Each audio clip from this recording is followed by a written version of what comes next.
தன் காலில் கிடந்த காசியபரை நோக்கி புன்முறுவல் பூத்தாள் மாயா. முனிவரே, தாங்கள் என் காலிலேயே சரணடைந்து விட்டதால் உமது ஆசைக்கு இணங்குகிறேன். ஆனால் ஒரு நிபந்தனை. நான் பேரழகி. உம்மை போன்ற கிழவருடன் உறவு கொள்வதை என் மனம் ஏற்காது.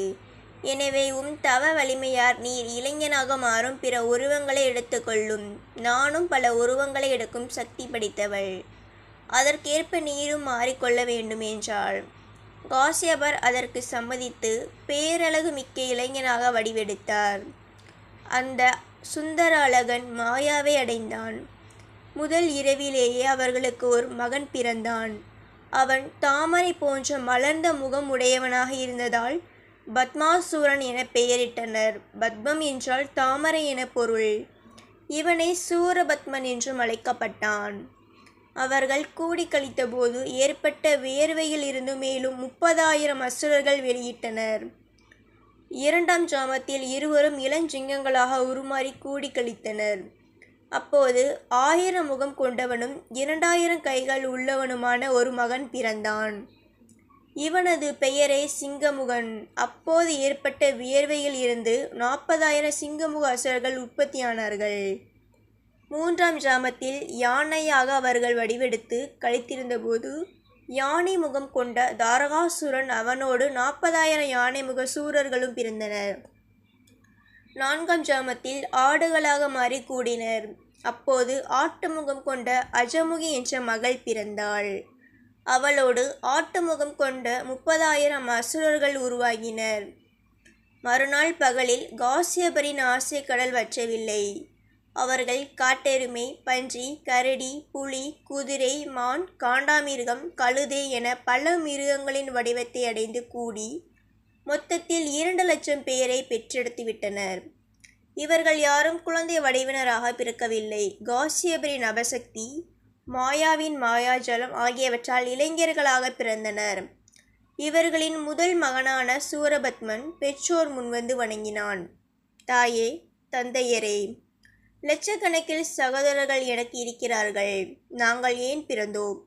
எங்களால் உங்களுக்கு ஆக வேண்டியதென்ன? சொல்லுங்கள். தங்கள் கட்டளைக்கு காத்திருக்கிறோம் என்றான். காசியபர் தன் மக்களுக்கு நல்லுபதேசம் செய்தார். மக்களே, இவ்வுலகில் தர்மமே என்றும் வெல்லும். நீங்கள் தர்மத்தின் வயப்பட்டு இருங்கள். தர்ம காரியங்கள் பல செய்யுங்கள். சிவபெருமானை குறித்து நீங்கள் தவம் செய்யுங்கள். ஆன்மீக சாதனைகளே உங்களுக்கு நிரந்தர இன்பம் தருபவை.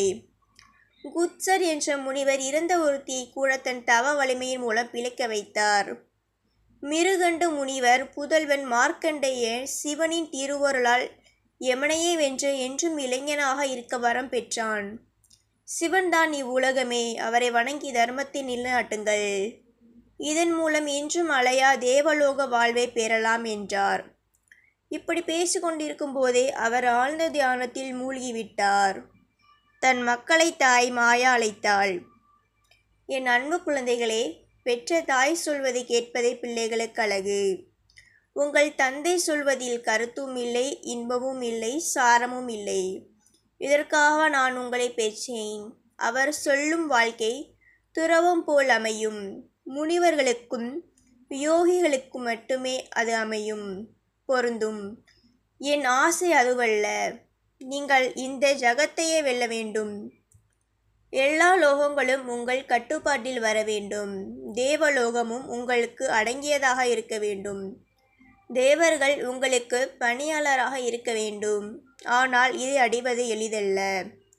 பரமேஸ்வரனை இந்த தகுதியை உங்களுக்கு தர முடியும். பரமேஸ்வரனை வரவழைப்பது அவ்வளவு எளிதல்ல. நீங்கள் வீரத்தையும் தீரத்தையும் பெற பிரம்மாண்ட யாகம் செய்ய வேண்டும். வடக்கே வடவிபம் என்ற இடம் இருக்கிறது. அது யாகம் செய்வதற்கு ஏற்ற இடம். அங்கே செல்லுங்கள். யாகத்தை துவங்குங்கள். யாகத்திற்கு தேவையான பொருட்களை யாகம் துவங்கும் வேளையில் நானே கொண்டு வந்து தருவேன் என்றாள். தாயின் மொழி கேட்டு சூரர்கள் அர்ப்பணித்தனர். அன்னையை வாழ்த்தினர். அவர்களிடமிருந்து விடை பெற்று வடவிபம் புறப்பட்டனர். கண்விழித்த காசியபர் அங்கு தன் மக்கள் இல்லாதது கண்டு மாயாவிடம் காரணம் கேட்டார். தவசீலரே, அவர்கள் மட்டுமல்ல, நானும் இப்போதே புறப்படுகிறேன். நான் அசுரகுரு சுக்ராச்சாரியாரால் அனுப்பப்பட்டவள். எங்கள் அசுரகுலத்தை தலைக்க வைக்க வேண்டுமென்று உம்மை மயக்கி கூடினேன். அரை அறியாத நீரும் என்னோடு மகிழ்ந்து 2,00,000 அசுரர்களை உருவாக்கினீர். என் பணி முடிந்துவிட்டது, நானும் செல்கிறேன் என்றவள் மாயமாய் மறைந்துவிட்டாள். அவள் மட்டுமல்ல, அவள் எழுப்பிய மாட மாளிகை கூட கோபுரங்களும் மறைந்தன. காசியபர் தன் செய்த தவறை நினைத்து அழுதார்.